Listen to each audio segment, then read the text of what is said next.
Good morning दोस्तों। कल अपन ने पढ़ा था आवेश संरक्षण सिद्धांत। आज का अपना टॉपिक है कूलाम का नियम। कूलाम का नियम पढ़ने से पहले अपन मालूम करेंगे कूलाम बल। कूलाम बल क्या होता है? कूलाम बल को ही स्थिर विद्युत बल कहते हैं। किसी r दूरी पर रखे हुए दो आवेश Q1 Q2 परस्पर आपस में बल लगाते हैं। अगर सजातीय बल आवेश होगा तो प्रतिकर्षण बल लगाएंगे और विजातीय आवेश होगा तो आकर्षित बल लगाएंगे। अपन पहले मालूम करेंगे सजातीय और विजातीय क्या होता है।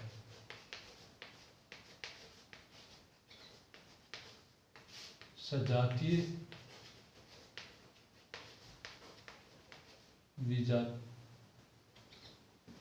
विजातीय पहले इसके बारे में अपन पता लगाएंगे सजातीय और विजातीय क्या होता है।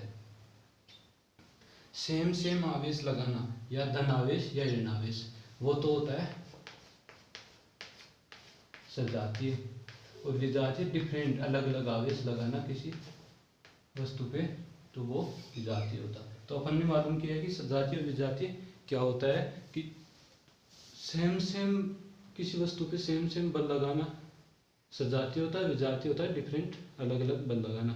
यहाँ धन आवेश और ऋण आवेश दोनों बल लग रहे हैं तो विजातीय होगा, और धन आवेश ऋण आवेश लगेगा तो सजातीय होगा। तो दोस्तों बात करते हैं कूलाम बल की।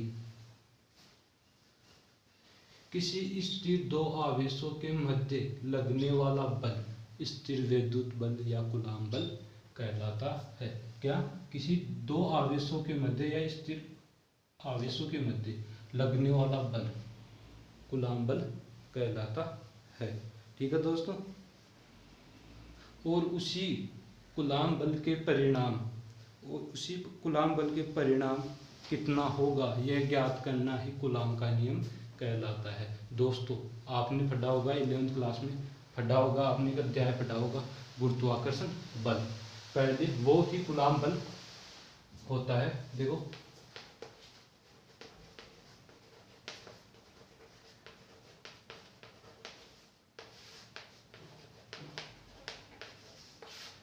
अपन पहले इसकी बात करेंगे।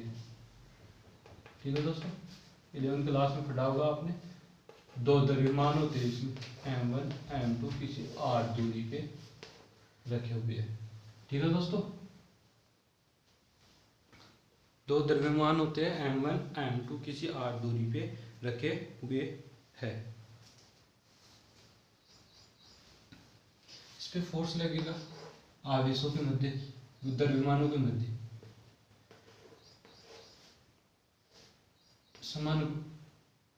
बल समानुपाती होता है M1 द्रव्यमान M2 द्रव्यमान, और बल समानुपाती होता है वो व्युत्क्रमानुपाती होता है वर्ग स्क्वायर दूरी के। ठीक है, उसी प्रकार कूलाम नियम भी यही कहता है बल समानुपाती होगा दोनों आवेशों के मध्य और वर्ग के व्युत्क्रमानुपाती दूरी होगी इसकी। ठीक है दोस्तों, अपन ने देख लिया समीकरण 2 गुरुत्वाकर्षण बल के अनुसार बल समानुपाती होता है M1 और M2 द्रव्यमान M1 द्रव्यमान M2 के, और वर्ग की दूरी के व्युत्क्रमानुपाती होता है। उसी प्रकार इसमें आवेश समानुपाती होता है, दूरी वर्ग के व्युत्क्रमानुपाती होती है। ठीक है दोस्तों, तो आगे इसको कंबाइन करेंगे।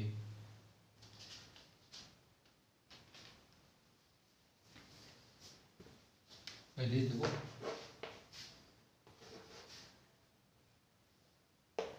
दोनों इक्वेशन को कंबाइन करेंगे अपन। ठीक है दोस्तों, तो समानुपाती वो उठाएंगे तो इसका G नियतांक द्रव्यमान नियतांक आ जाएगा। समानुपाती यहाँ द्रव्यमान नियतांक है M1 M2 को r स्क्वायर, ये अपना गुरुत्वाकर्षण बल था। उसी प्रकार इसमें दोनों आर स्क्वायर। समानुपाती को अपन उठाएंगे तो के नियतांक आ जाएगा समानुपातिक स्थिरांक।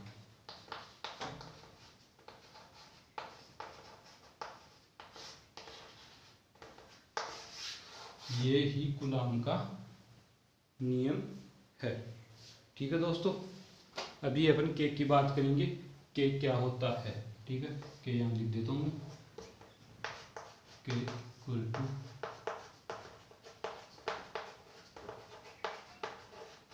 समानुपातिक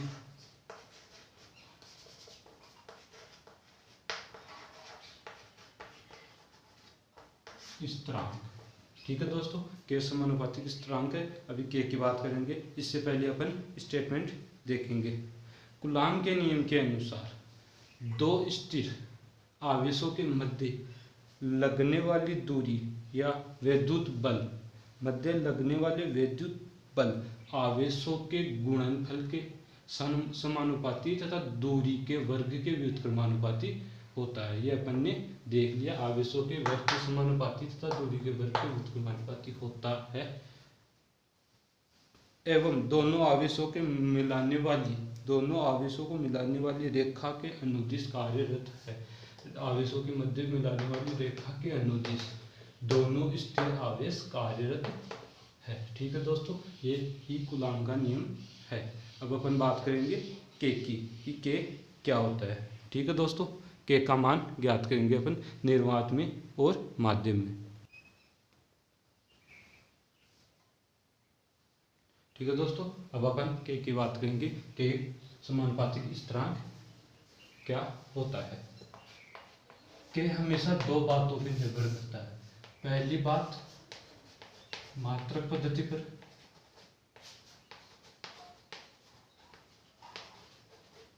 दूसरी माध्यम पर।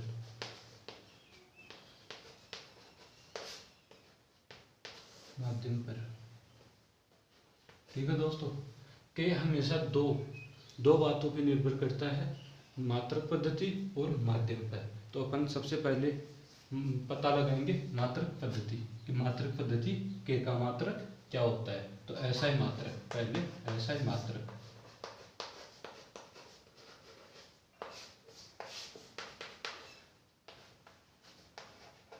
के का ऐसा ही मात्रक ज्ञात करेंगे कि क्या होता है। के का मान ऐसा ही मात्रक होता है, निकाल अपन ज्ञात करेंगे। तो के इक्वल टू होता है 4 पाई। ठीक है दोस्तों, 4 पाई एप्सिलॉन नॉट, इसे अपन एप्सिलॉन नॉट बोलते हैं। ठीक है दोस्तों, तो अपन इसका मात्रक ज्ञात करेंगे। एप्सिलॉन नॉट का मान होता है 8.585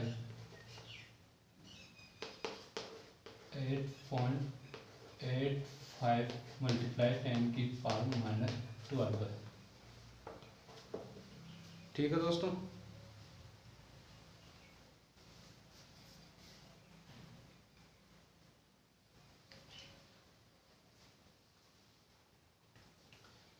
अपन ने एप्सिलॉन का मान देख लिया है। एप्सिलॉन नॉट क्या होता है? एप्सिलॉन नॉट होता है निर्वात की विद्युतशीलता। एप्सिलॉन नॉट को निर्वात की विद्युतशीलता बोलते।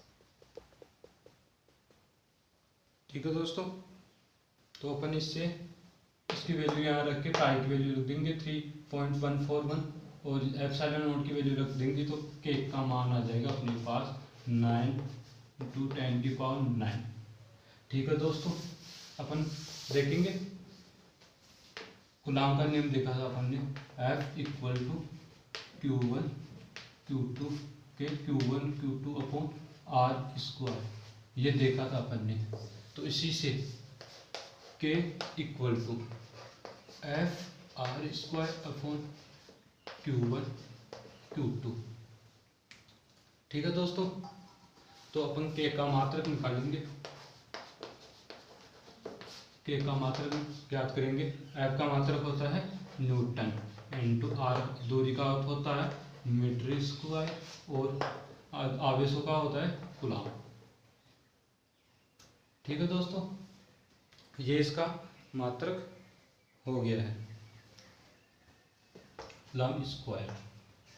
तो अपन इसको इस ऐसे लिख सकते हैं न्यूटन मीटर स्क्वायर। इस प्रकार भी अपन इसको लिख सकते हैं। ठीक है दोस्तों, तो के का अपने को मात्रक पता चल गया, newton metre square, newton metre square divide by coulomb square. ठीक है दोस्तों, तो अपन के का मात्रक लिख देंगे न्यूटन मीटर स्क्वायर कूलाम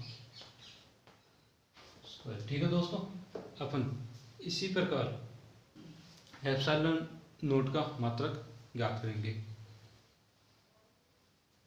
के का उल्टा ही एप्सिलॉन नोट होता है। क्या? के का उल्टा एप्सिलॉन नोट होता है। तो इसका मात्रक हो गया एप्सिलॉन नोट का newton minus metre square coulomb square, ये एप्सिलॉन नोट का मात्रक होता है। ठीक है दोस्तों, अपन ने देख लिया ऐसा ही मात्रक। अब अपन देखेंगे सीजीएस पद्धति। ये देख लेते सीजीएस पद्धति।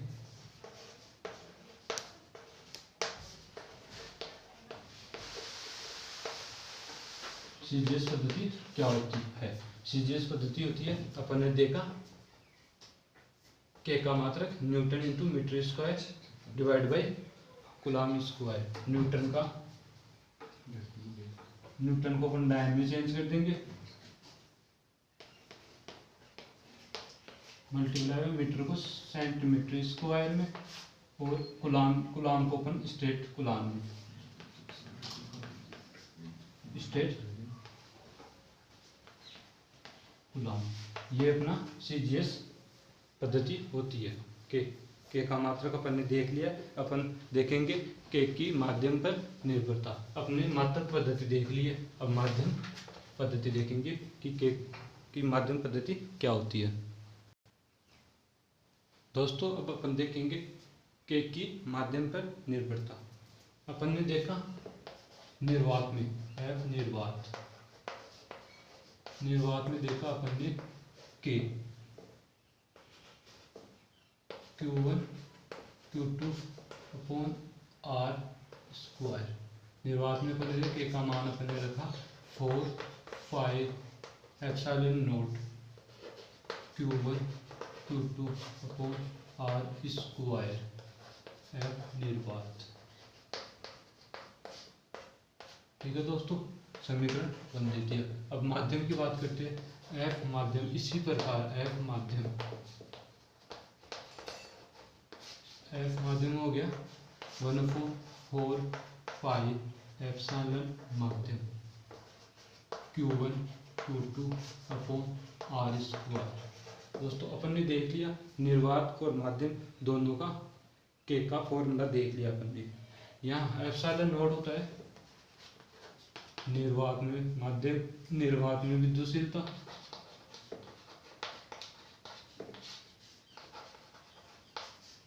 निर्वात की विद्युतशीलता,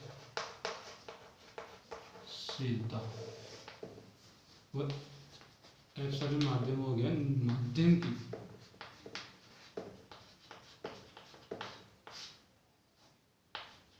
माध्यम की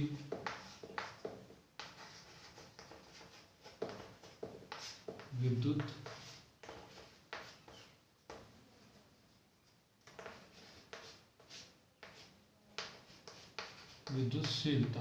ठीक है दोस्तों, निर्वात की विद्युतशीलता, माध्यम की विद्युतशीलता। अब अपन दोनों इक्वेशन को डिवाइड करेंगे।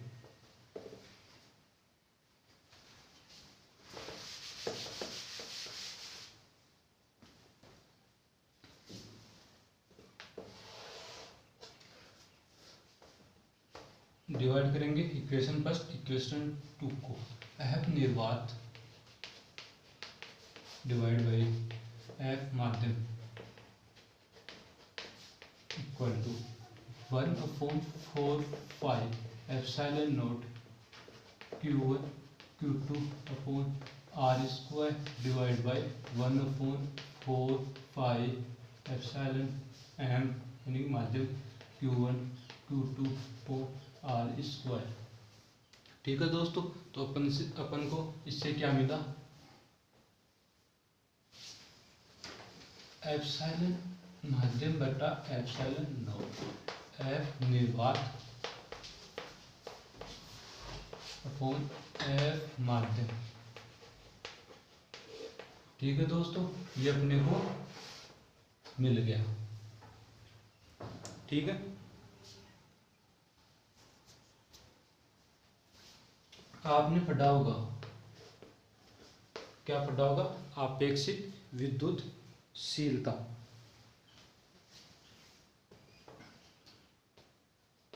Epsilon R equal to epsilon माध्यम बटा एप्सिलॉन नॉट यानी निर्वात। यहाँ पे एप्सिलॉन आर होता है आपेक्षिक